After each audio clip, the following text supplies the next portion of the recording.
السلام علیکم ورحمۃ اللہ وبرکاتہ۔ ہلو ہائے دوستو، کیسے ہیں آپ تمام حضرات؟ امید ہے خیریت و عافیت کے ساتھ ہوں گے۔ اے ایم ریویوز چینل میں آپ حضرات کا خیر مقدم ہے۔ آج جس شخصیت کو میں آپ کے روبرو کرانا چاہتا ہوں اور جس کا ہم ریویو کرنے والے ہیں، اس سے میری مراد جموں کشمیر کی ایک علمی اور عبقری شخصیت اور ہندوستان میں جو ہندوستان کے آج کے بڑے فقہاء میں جن کا شمار ہوتا ہے، حضرت مولانا مفتی نذیر احمد صاحب قاسمی دامت برکاتہم العالیہ۔ آج ان کے ذریعے ہم جانیں گے کہ آج جو جموں کشمیر میں اسلام کی بہاریں ہیں، وہ مدارس، مساجد، مراکز، خانقاہی لائن سے جو ہمیں نظر آتی ہیں، ان کے پیچھے وہ پہلی شخصیت کون تھی کہ جموں کشمیر میں جو ایمان اور اسلام لانے والا پہلا شخص، اور غیروں کی طرف سے جو اعتراضات ہوتے ہیں کہ اسلام تلوار کے زور پر پھیلا ہے، اس چیز کو مکمل سمجھیں گے مفتی نذیر احمد صاحب قاسمی کی زبانی۔ تو آئیے بات لمبی نہ ہو جائے، موبائل اسکرین پہ چلتے ہیں اور چل کر پہلے مفتی صاحب کی بات سماعت کر لیتے ہیں اور اس کے بعد انشاءاللہ باتیں کرتے ہیں۔ چلیے موبائل اسکرین پر۔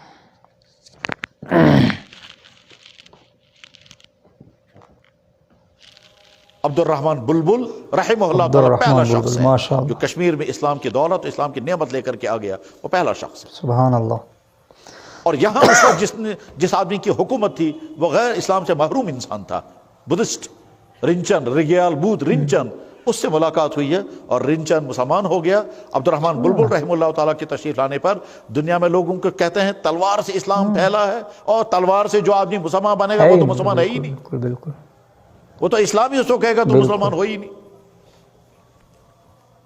اور جب کوئی کہتا ہے تلوار سے، ہم کہتے ہیں کشمیر میں ایک انسان چائنا سے آیا، یکا مسافر انسان، نہ اس کے پاس دولت، نہ اس کے پاس ہتھیار، نہ اس کے پاس تلوار، وہ یہاں کے بادشاہ سے ملاقات کر رہا ہے، اور ملاقات کرنے کے بعد دین اسلام اس نے پیش کیا، اور رنچن صبح کو رنچن تھا، 1.5 گھنٹے کی اسلام کی گفتگو سننے کے بعد مسلمان ہو گیا۔ جس گھر میں، جس محل کے اندر صبح کو وہ رنچن کافر تھا، اور محل کے نیچے دریا کے کنارے پر عبد الرحمن بلبل نے فجر کی اذان پڑھی تھی، اور فجر کی نماز کے بعد جب وہ محل میں داخل ہوا، اور محل میں داخل ہونے کے بعد جب گفتگو ہوئی تو ظہر کی اذان اس کے محل میں پڑھی۔ سبحان اللہ، ماشاءاللہ، کیا لوگ تھے۔ اور حسن اتفاق یہ ہے کہ انشاءاللہ میں اگلا جمعہ اسی جگہ پڑھوں گا۔ ابھی میں نے ان کو اطلاع کر دی کیونکہ 1 سال سے وہ انتظار میں ہیں، بلبل لنگ رسم کار پر ناقص جمعہ میں تو بس 9 جمعہ تھو میں آئی۔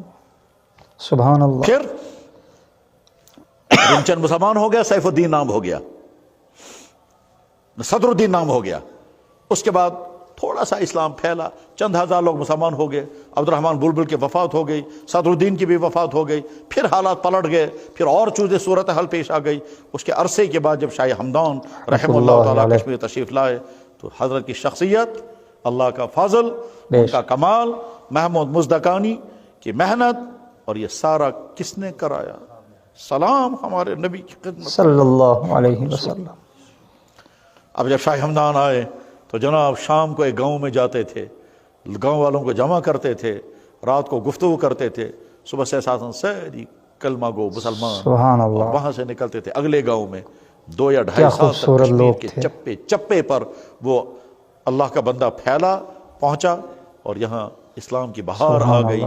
جس جگہ کفرستان تھا وہاں اسلامستان بن گیا۔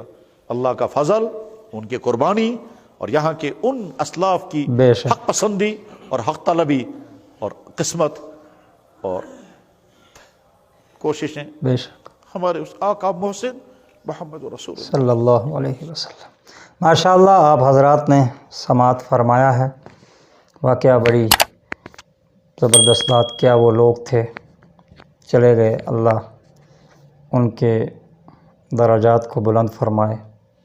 آج پوری امت مسلمہ انشاءاللہ ان کے لیے دعا گو ہے، تو آپ بھی دعا کریں اور انشاءاللہ اپنے اسلاف سے وابستہ رہیں۔ ملتے ہیں ایک نیکسٹ ویڈیو میں، جب تک کے لیے اجازت دیں، اپنا خیال رکھیں، اپنے گھر والوں کا خیال رکھیں۔ بہت بہت شکریہ۔